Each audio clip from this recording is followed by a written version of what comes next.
अस्सलामुअलैकुम दोस्तों, welcome back to our channel find Urdu. Expiration. Expiration का मतलब है इंतहा, खात्मा, वक्त गुजरना। एक्सपायरेशन का मतलब है किसी चीज़ का एंड या वक्त का ख़त्म होना, जैसे मेडिसिन्स की एक्सपायरी डेट या कॉन्ट्रैक्ट्स का ख़त्म हो जाना।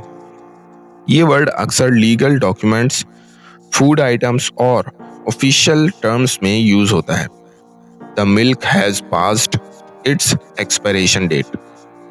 दूध की एक्सपायरी डेट गुजर चुकी है। तो दोस्तों, एक्सपायरेशन का मतलब है किसी चीज़ का वक्त ख़त्म हो जाना या इंतहा आना। उम्मीद है अब आपको एक्सपायरेशन का मतलब समझ में आ गया होगा। मिलते हैं नेक्स्ट वीडियो में। शुक्रिया।